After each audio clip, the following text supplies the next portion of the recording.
Heureux ceux qui placent en toi leur appui. Ils trouvent dans leur cœur des chemins tout tracés. Lorsqu'ils traversent la vallée de Baca, ils la transforment en un lieu plein de sources, et la pluie la couvre de bénédictions. Leur force augmente pendant la marche. Ils se présentent devant Dieu à Sion. Dans leur marche au travers de la souffrance, ils acquièrent de la puissance. La puissance de la résurrection est inséparable de la croix. Il faut d'abord mourir pour connaître la puissance de la résurrection. Christ est passé par la mort avant de ressusciter. La résurrection est le triomphe de la vie sur la mort. C'est en livrant à Dieu notre vie sans partage et en refusant à notre âme ce qu'elle nous demande que nous mourrons à nous-mêmes et que la puissance de la vie de résurrection nous est donnée. Nous sommes en droit de demander à Dieu de nous apprendre à nous approprier cette puissance pour les besoins de notre esprit, de notre âme et de notre corps, en vue du service, et non pas pour notre propre satisfaction. Certains réclament pour eux-mêmes, mais n'obtiennent rien. La croix n'est pas pour nous-mêmes, mais pour les intérêts de Dieu.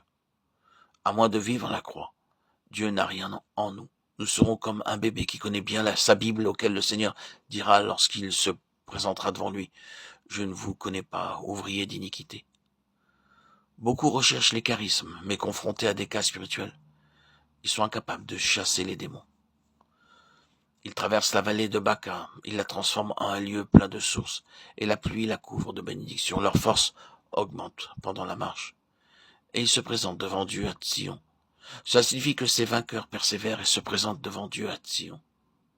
Où allons-nous entrer? À Sion ou sur la terre nouvelle? Passerons-nous par les portes de la ville ou non? Ceux qui vaincront auront part à la première résurrection, aux noces de l'agneau. Selon Apocalypse 19, et ils jugeront les nations. Ce sera la dispensation du royaume. Et j'exhorte et j'encourage les enfants de Dieu à cesser de se préoccuper de leur propre vie. Ces questions sont réglées par la croix. Vous entrerez par les portes de la ville en faisant don de vous-même à Dieu, sans jamais y revenir. Ce n'est pas un don verbal, mais un don de soi, volontaire et sans partage.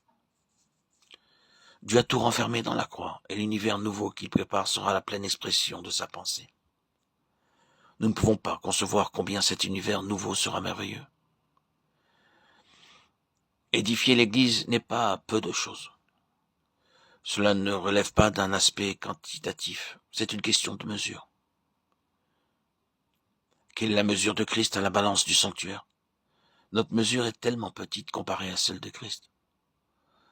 Paul dira, s'adressant aux Éphésiens chapitre 4, verset 1, « Je vous exhorte donc, moi le prisonnier dans le Seigneur, à marcher d'une manière digne de la vocation qui vous a été adressée. » Cette vocation est un appel céleste.